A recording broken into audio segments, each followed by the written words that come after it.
محترم بزرگوں اور بھائیوں، حق تعالی شانہ نے اپنے فضل سے ہمیں بہت بڑا مقام عطا فرمایا ہے۔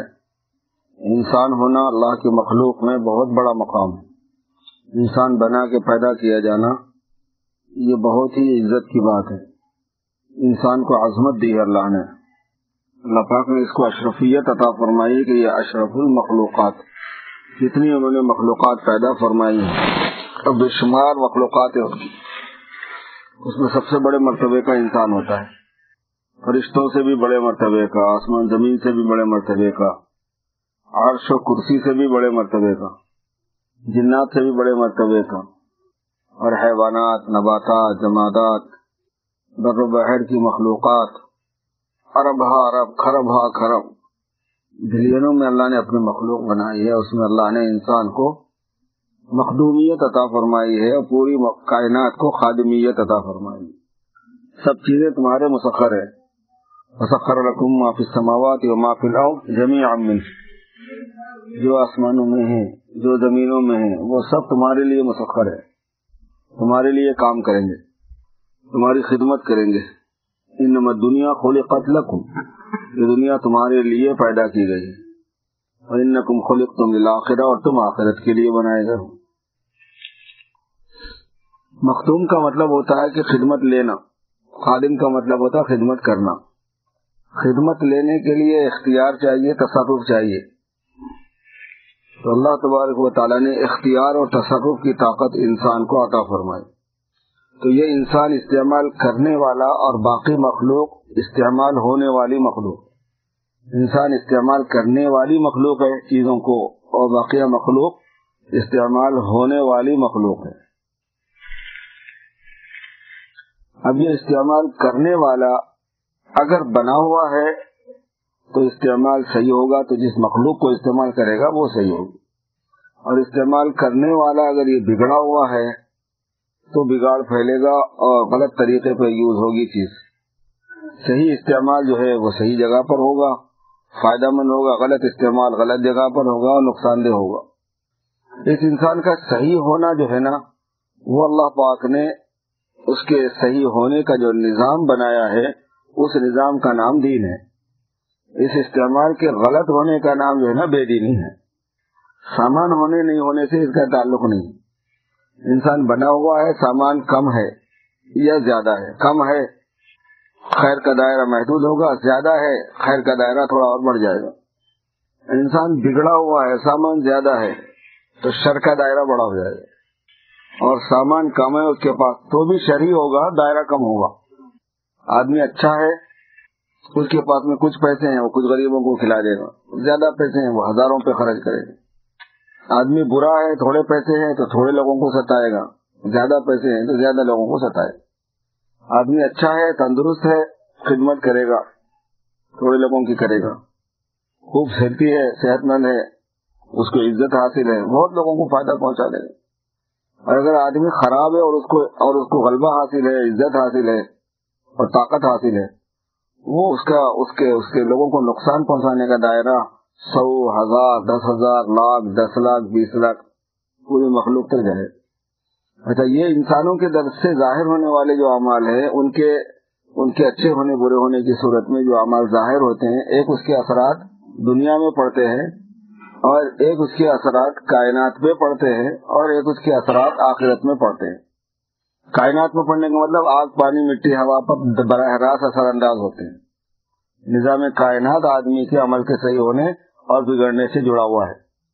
حضور پاک صلی اللہ علیہ وسلم معراج میں تشریف لے جا رہے تھے تو دیکھا کہ آسمان کے دروازوں سے کچھ چیزیں اوپر جا رہی ہیں اور کچھ چیزیں اوپر سے نیچے آ رہی ہیں۔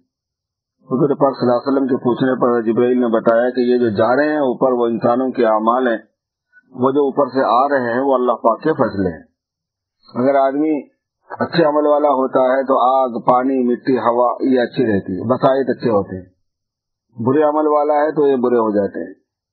ایک مرتبہ حضرت جی مولانا انعام الحسن صاحب رحمۃ اللہ علیہ سے میں نے سنا، فرماتے تھے کہ جھوٹ اور غیبت سے آب و ہوا خراب ہوتی ہے۔ جھوٹ اور غیبت سے آب و ہوا خراب ہوتی ہے، پانی اور ہوا خراب ہو جاتے ہیں۔